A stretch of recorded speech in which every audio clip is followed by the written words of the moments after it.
everybody. Beardsley Prints here. Zazoo Plazz. And Valentine know me over there. Got my Valentine stuff up, see? Well, it's kind of January. Got some of my regular stuff back up. I should iron that tablecloth. Oh, anyway. We'll try this week. My neighbor, I think more than the mic, I think it's just me being able to speak at a normal level. It's 7 o'clock Sunday night. So she's gone. I don't think her car is in the place. I haven't heard the dog or her stomping around up there all weekend. It's kind of nice. So I have found when it's me, it's my voice, when I can let loose, and project, it comes out great. When I have to whisper to not bother people, that's when the recording doesn't come out so loud. So I'm going to work on that this year. I'm going to work on projecting more and, just belting it out there. Because, it doesn't work so well. I've got lots to say, but, I can't be hampered by other people's energy and stomping around, squeaking on my head. Anyway, that's something I came to this week. So we just had a whole bunch of snow dumped on us here in Connecticut, and yay, go Pats! Apparently, now I'm not the biggest football fan, but I'm here in New England, and this is Patriots country here. And I went to school in Boston, I went to college in Boston. So, I think, football is like my main, I'm a fall baby, so football is my main sport. I don't watch any sports, but I watch Super Bowl. So, if the Pats are in it, maybe I'll watch this year. I don't know about the halftime show, though. Yeah, we'll see. But, it's always nice when the Patriots are winning. So, too bad for all you other teams that didn't make it. We're number one in the AFC. Okay, enough gloating. Get on. Okay, Zazoo, we hear you. Get on with it. Okay. Too bad for you other teams. Okay. Let's see. We're playing the Broncos next week, so we'll see. We'll see about that. We'll see if we make it. I'm okay either way. We had snow. Oh, and I fixed my light up there. If you follow the report, and I know some of you do, because I get comments. I don't get comments down there. It'd be nice to get some sometime, good ones. If you enjoyed it, drop me a comment, drop me a and a ding and all that other stuff. Let me know you're there. Don't be skulking around, creepy, like I do. Anyway, oh God, then she's gonna come home in the middle of the damn Zazoo report. This is just, I don't know, somebody up there. Damn it, I don't care. It's a new moon in Capricorn today. I don't know. Maybe it's a goat. What was I gonna say? Oh yeah, if you follow it's almost Aquarius season. We're headed into a lot of air and fire, so buckle up, buttercup, is an expression I've been hearing lately. If you follow the Zazoo report, you know that my light burned out last week, and I was debating whether I was gonna, whether I was gonna call maintenance or fix it myself. So I was at my favorite little store, Job Lot, stocking up on my trail mixes and stuff. And I said, oh, you know what would be good? I read about something. I heard some guy on YouTube talking about how he pried the light cover off with a putty knife. I said, that's the thing. Because I had been all I have is this little screwdriver and it wasn't working. I said, I need more leverage on there. So I bought myself a putty knife for $1.50. And I went up there after I had had my breakfast, my coffee, I put my weight bench up there, climbed up, and I held it with one hand, and I took the putty knife, and I kind of went around, and it loosened right up, and it came right out. So I put the light bulb in there. There are two different colors of light bulbs, so I think the LED bulbs kind of dim over time. So hopefully they'll even out, but it's so nice and bright in here. So that's my victory story for the week. I'm so proud of myself. I don't like to call because the guy comes stomping in with his big dirty boots, and I gotta be up at 9 in the morning or whenever he comes over with his big beast truck. And I don't want to do that because sometimes I sleep, I work at night, and I don't want to have to deal with that. So I changed the damn light myself, and I'm so proud of myself. I did a good job. And now that I've mastered that, I can do any of these lights. I know how they work now. They mount them inside, So anyway, let's see. I'm going to have to do my new moon check every month. If you follow me here, every month, I write my intentions. I do like a check from the universe, and I put a dollar amount that I want on there. You shoot real high, and then you put what you want. Not too specific, just general enough. And you don't wish for things like things, you wish for, you write, things that you're open to receiving, like epiphanies and, creativity, and you're open to, creative partnerships with people, the right people, that the right opportunities may come to you. That's the kind of stuff you write. You don't write, oh, I want a car or whatever. Just ask for stuff that is higher, and the lower stuff will come. You'll get taken care of. But you have to ask to manifest the higher qualities and virtues. And then you ask to have your energy, be maintained at a higher level. And then you take steps to do that.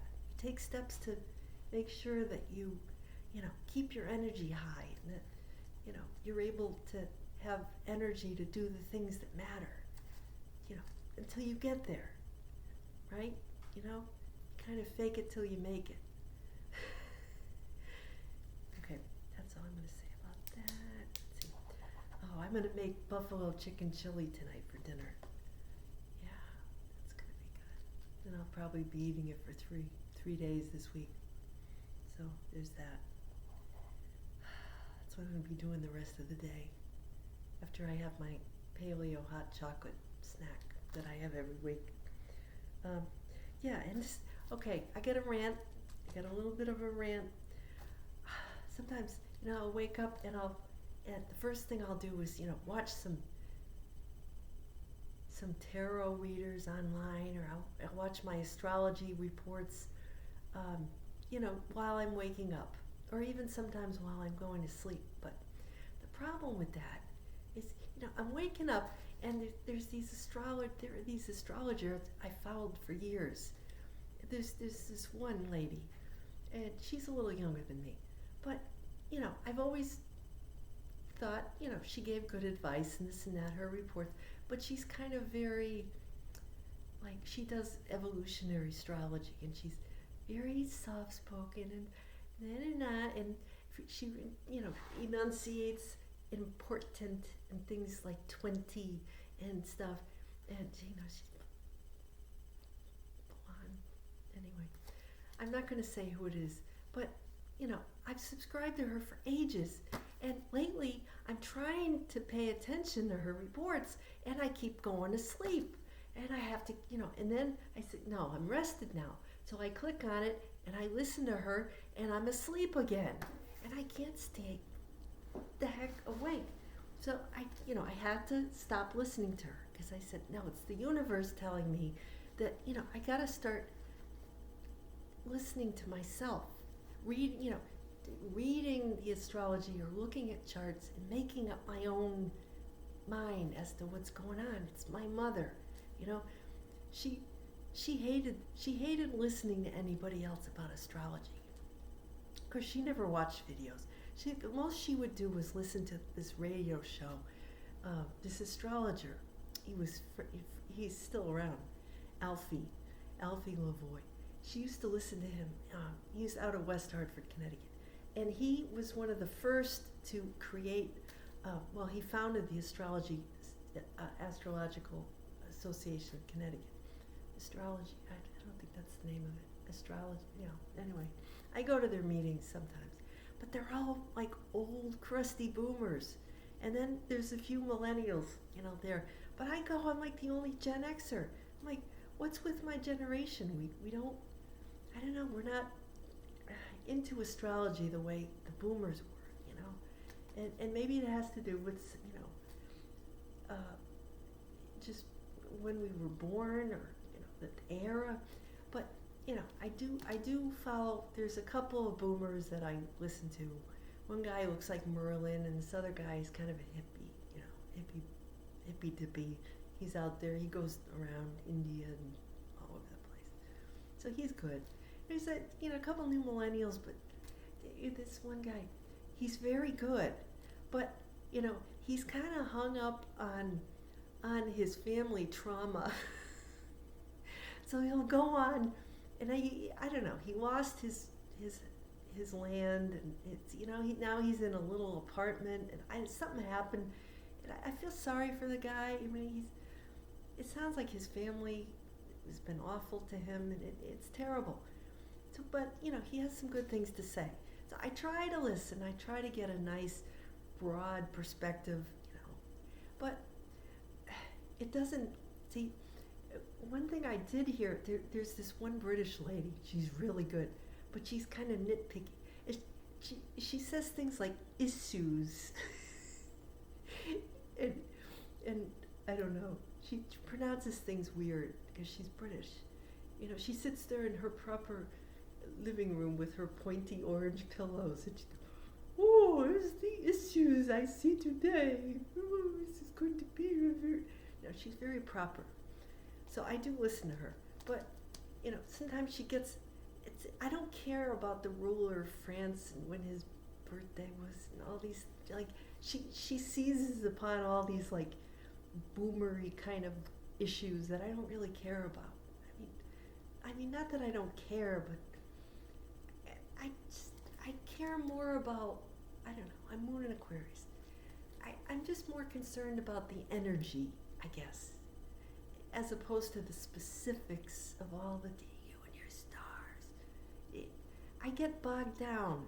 She's too much in the mind, So I have to take, a little of this and a little of that, let it sink in, and just spiel my own thing. I can look at the planets and I can get an idea. My mother was more, she was a Capricorn, so she had to know all the stuff, but she was resistant. She wouldn't go online. She would do her computer charts. She'd go on the computer and, Dad showed her how to input the information, like somebody's birthday, She put all the information in and it would spit out a chart, and then she'd take the chart and write stuff, and then she'd talk to the person and tell them what she thought based on all her studies. And she would get the Dell horoscope magazine every month. And right before she died, this other website, they took over her magazine and they stopped doing print. I guess they still had a print edition, but I sent away for it and it never came. It got all mixed up, and then she died. So, I think she just was bored, and she's like, well, if I can't get my astrology magazine anymore, I might as well go. Anyway, but, that's just what I'm thinking. Let's see, Sun is in Capricorn. It's going into Aquarius. Moon is now at the very beginning of Aquarius. So, conjunct Pluto. Pluto's at 3 of Aquarius. Venus is right there in the pile up. Mercury, where's Mercury? Mercury's and Mars are still in Capricorn. Sun, they're all piling up. See all the planets like, piling up on each other like a car crash. In Aquarius, that should be in choice. And Saturn and Neptune are still at the end of Pisces. You know, I think of the planets kind of like people, like personalities, you know, and that it makes, and I see the chart kind of like a, you know, it's, you can visualize it, you know, like a wheel, you know, see a wheel and like different neighborhoods that they move in, or different, you know, notches on the wheel. I don't know, I just kind of see it kind of like people in a house, you know, people moving through a house from room to room, something like that. You know, the hamster wheel turns and turns. Yeah, I said about that. All right. So it's interesting. And Uranus is, there's lots of sextiles and trines going on. Uranus is Taurus, sextile between Saturn and Uranus. So Saturn and Pisces, Uranus and Taurus. That's hitting my 6th and 8th house. Neptune at the end of my 6th house, conjunct Saturn, and that's sextiling Uranus. So that's, Uranus is like, you know, electric. That's the ruler of Aquarius. So there's that going on too, you know, that the ruler of yeah. So Uranus is going to be going into, oh no, I don't want to get into all this. Jupiter's still in Cancer. So I think what I'm focusing on this week is the Aquarian energy, you know, because that's relevant. It's becoming stronger. So, okay, Zazoo, get to the Bible. Okay. Isaiah. We're back in Isaiah. Were we there last week? I kind of think we were in Isaiah. Yeah. A little farther. So he's the prophet Isaiah. He's predicting Jesus being a servant, both servant and a light to all the nations. In other words, kind of like a,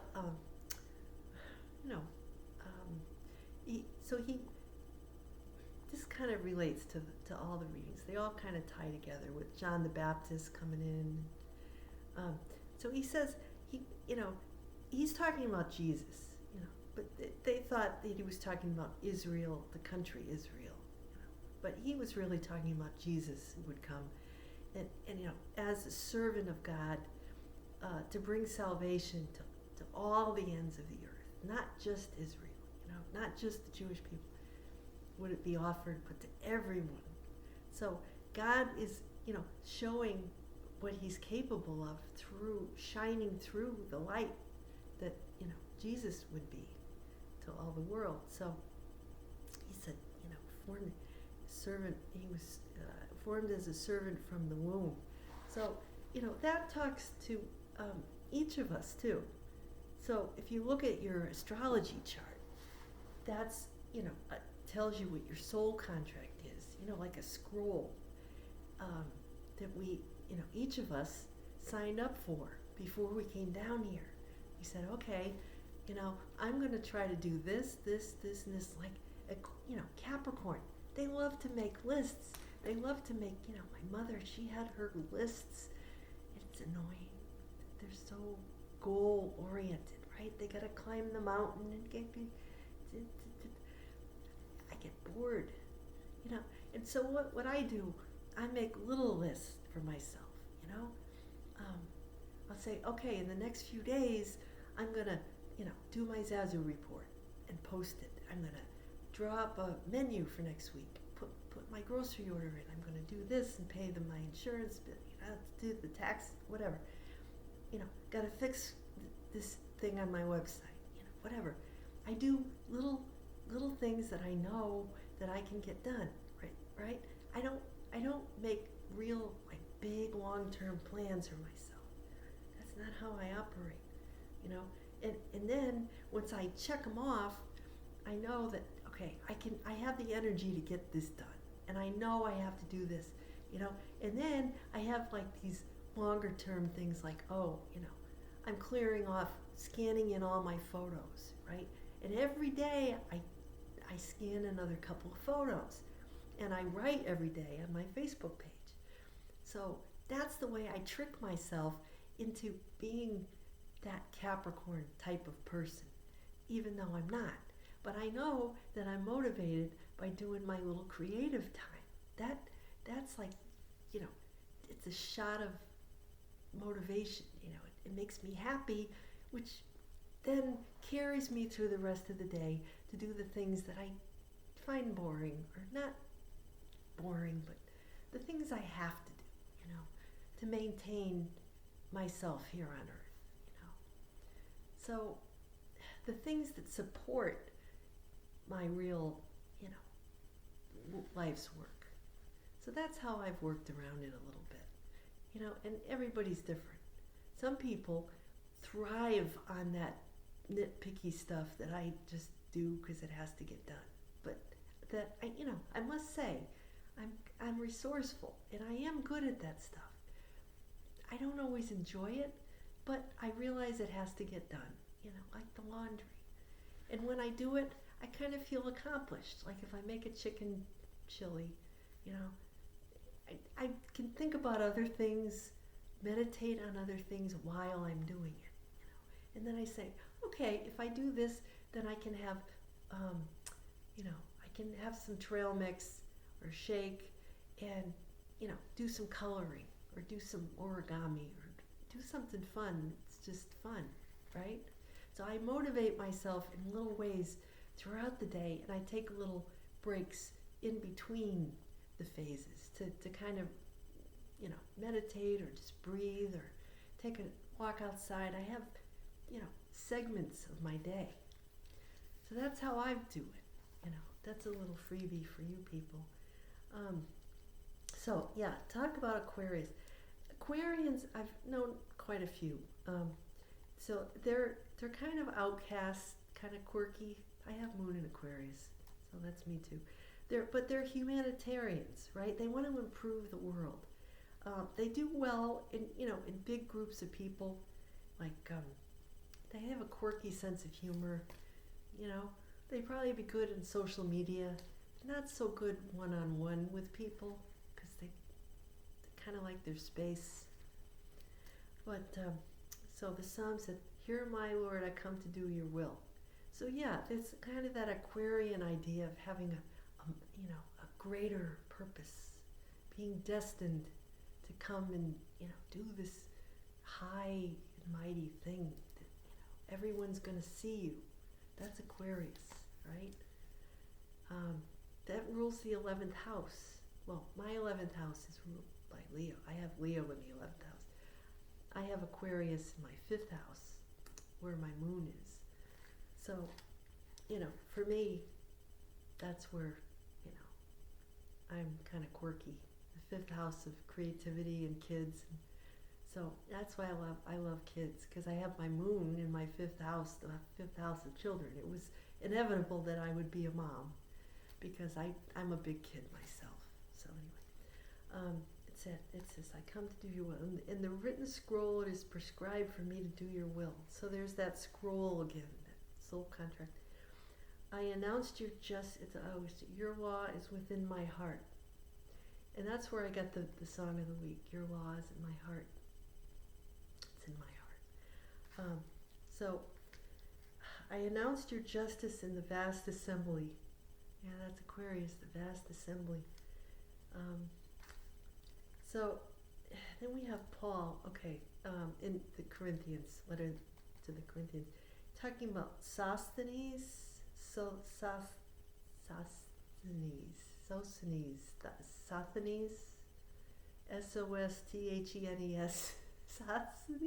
sounds Greek. So this guy went from persecuting Paul, just like Paul used to persecute Jesus. This guy was persecuting Paul. He was the head of the synagogue in Corinth. He went from that to being his friend and helping him to form the first Christian community. So there again, you know, that's like an Aquarius, you know. He goes from, talk about an outcast, he goes from saying, this guy is the worst guy ever, to saying, helping him to be the light to everyone, you know, in his community, right? By his example, saying, well, you know, I changed my mind, that's kind of Aquarian too, now that I think about it. You know, that's an air sign. They kind of, you know, drift.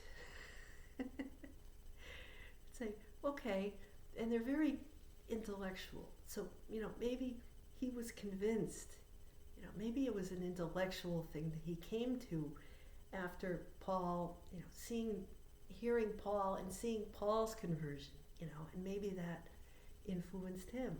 We don't know about this Sassanese guy. I looked him up. He just shows up a couple of times. But, you know, I think it's enough to know that, you know, Paul calls him his brother. So the fact that, you know, he's his brother means, you know, they're of like mind. They're friends, right? They're on the same team. So then we get to John, the Gospel of John. So John the Baptist is telling everybody, he sees Jesus coming. He says, see that guy right there? He's the one, dove came down from heaven, the Holy Spirit, and rested on him. And, you know, he's the one I was talking about, right? I've been baptizing in water. This guy, he's the reason why I was talking about all this stuff, saying, you know, this is the one who came after me, you know, existed before me, but comes after me. And, you know, he's going to baptize you with the Spirit. In other words, you know, admitting he was the servant of Jesus, really, you know. And yet, John the Baptist was, you know, proclaiming, you know, was calling, being the witness to Jesus, you know, being the light of the world. So he was necessary, right? So you kind of get this theme here. So somebody coming first, talking about somebody who's going to come after, and we need that. We need those town crier people. We need the people who are going to announce, you know, what's going to come, and then to confirm that, you know, when something has come, that's what you were talking about, right? So God speaks through these people, these visionaries, right? Aquarius, it's like, you know, Uranus, the visionary. What I did hear an astrologer talk about, which I was glad to hear, was that babies who arrived between late 65 and, you know, it's like 65 to 67, in that very tumultuous time, a lot of social change going on. We came when Uranus and the planet, used to be a planet, Pluto, were conjunct in Virgo. And I was born right at that point. And it opposed Saturn, a conjunction of Saturn and Chiron, which is the wounded healer, right? Chiron was not discovered until November 1st, 1977. And I wrote on my Facebook page, there was this girl, the granddaughter of our neighbors, when I grew up in East Hartford. I used to kind of hang out with her, like when she was a baby. You know, she and her sister were 12 years, she was 12 years younger. She was born October 31st, 1977, the day before Chiron was discovered. So that was and the song today debuted on the number 80 on the Billboard Hot 100. Rod Stewart, 2 days before this girl was born, this friend of mine. Now, she's significant. Well, I talked about her on my Facebook page. Her mom used to babysit me. So our neighbors, they had an only daughter who was 12 years older than me, a boomer. She used to babysit me, and then you know, when I was 12, 13, I used to babysit her daughter. So it was kind of funny. And her daughter, unfortunately, there was an incident where she passed away. Unfortunately, it was a tragic domestic incident at her boyfriend's house. And I just found out about it years later, and I found out her mother set up a charity in her name called Kim's Cruise, and her mother has since passed. She had lung problems, something with her lungs, but she set up this nonprofit, sort of like a food pantry, sort of like a shelter food pantry type of place for people in her community in Florida who needed help. So there was this kind of inspirational thing that happened, and sometimes you don't see the pieces all fall into place until years later. Yeah, I just remember our neighbor. He used to go out and kill deer and go fishing, and then he'd go up to the Abbey of Regina Laudis, I think, in Bethlehem, Connecticut, and bring fish and deer meat and stuff, and do odd jobs around for the nuns up there, the cloistered nuns, because they didn't go out. So he was quite a character. And then so many stories. I'll put some of them in my next book. But anyway, so I was thinking about them today, and then so this is the song, by the way, Rod Stewart. You're in my heart. You're in my heart. Yeah. Off his Footloose and Fancy Free album. I guess that was around 1977. It got to number 4 in the U.S. It did much better in like Australia and UK and stuff. But I guess this is Rod Stewart just turned 81, January 10th. So yeah. And he's gonna come to Mohegan Sun near me. He's still touring. He's amazing. We saw him a few years ago. My ex and we saw him, I think at Mohegan. He was kicking a soccer ball around. I think Stevie Nicks opened for him. It was pretty cool. It was pretty good. It was an awesome concert. Yeah, it was great. But I didn't know about. I guess he was dating a Swedish model actress called Britt Eklund between 75 and 77, and he was probably seeing other people. He had other flames on the side, but she was the main one. Sort of. He didn't exactly write it just about her, but she was the one that, people assume he wrote it for her, but who knows? I guess he was outside the Hyatt. We never knew any of this stuff. I like the song. He was outside the Hyatt Regency Hotel in Toronto, Canada, with his producer Tom Dowd, and he said this chorus just hit him like a bolt of lightning. That's a Uranus moment, right? He's like, tape recorder! And Tom's like, his producer's like, I don't have one. So he whips out a pack of cigarettes. And so he writes down the lyrics and the notes and everything, and this pack of cigarettes while Rod Stewart's singing, belting it out. People are walking by, laughing. 12 boys at 12, I guess it was middle of the day or something. So this is what people did in the days before cell phones. And you think that maybe if he had a cell phone, he would have been distracted and he never would have gotten the idea to begin with, And I think that too much technology is probably the reason why we don't have any more good songs. There goes my heat. I think people are so damn distracted by their devices that they're not open to receiving inspiration like they were. I mean, who do you see just kind of hanging out? Can you see a rock star just hanging out today outside a hotel just without their phone in their hand, But the irony was back then, they had more inspiration and they didn't have stuff to record it on. Now we got all kinds of stuff to record things on and no inspiration. Whatever. That's my rant for the day. And he even snuck in a couple of his sports teams Celtic and United. Celtic United. I know all the words to the song.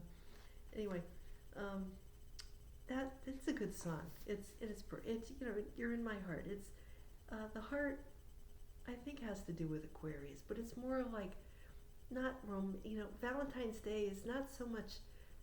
I think a romantic couples day, as it is more of like a universal love kind of a day.